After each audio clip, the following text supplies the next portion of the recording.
Hi, my name is Hannah Turner, and this is Module 1 for Building Finance. A bit about myself: I live in Yates Center, Kansas. I'm married to my husband, Blake. He's also a teacher. We have two cats, Wally and Gracie, who will hopefully leave me alone. And also, our first child is on the way, due in September.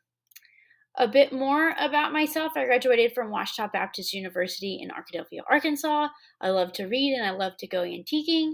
In the next year or so, I plan on buying my family's farm. That is the barn that my great great grandfather built. And this is my fifth class at Fort Hays State, and I absolutely love it. So, my teaching career: I started teaching in Malvern, Arkansas. After I graduated college, I taught sixth grade math for 2 years. And since I've been in Yates Center, I teach sixth, seventh, and eighth grade math.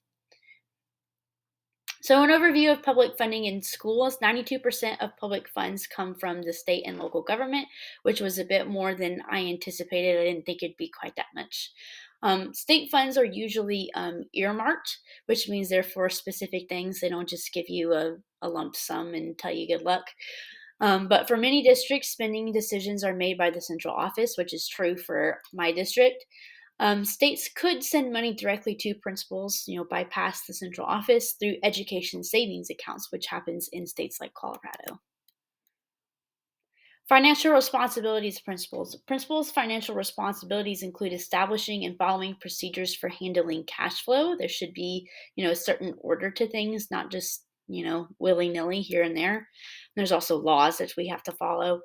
And there are three main types of school financial report. They are a uh, balance statement, and an income statement, and a cash flow statement.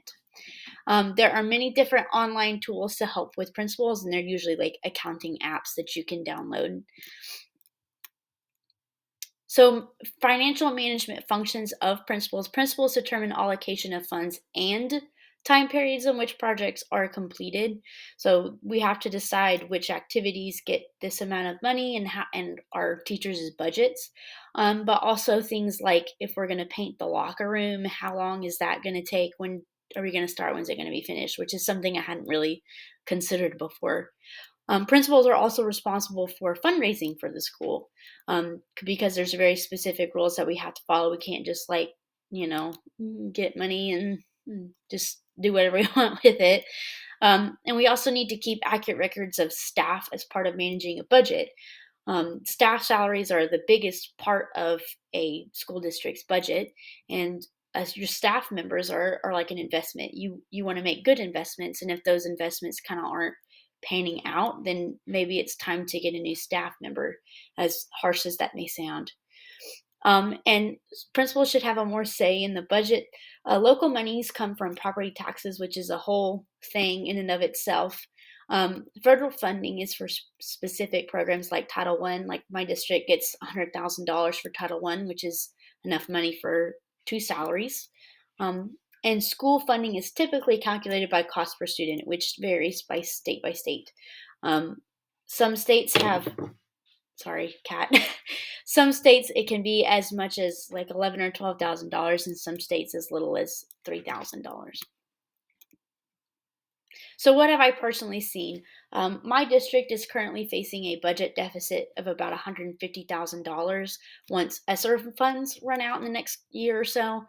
My principals in the past, I've had a few since I've been in Yates Center, they've been kind of reluctant to divulge classroom budgets. I don't know if they just don't want to scare us or upset us or what, but they're kind of, they don't really want to tell you what you can and can't spend.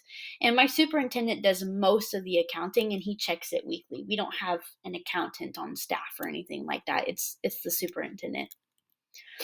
So, my personal concerns: I find the financial reports to be kind of overwhelming. There's just too much information. Like, my mind just works. This is my income. These are my expenses.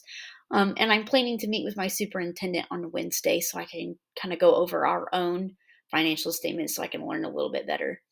And whenever you have budget cuts, that's always concerning to teachers. They always assume that their jobs are on the line, which is not always in the case. But lastly, like, it's when it comes to like fundraising and getting money, you have to be creative, but you also have to operate within the law, which is important. We can't, yeah, we don't want to have some sort of Yeah. Something where we have to owe a lot of money or loans or anything like that. And here are my references. Thank you for listening.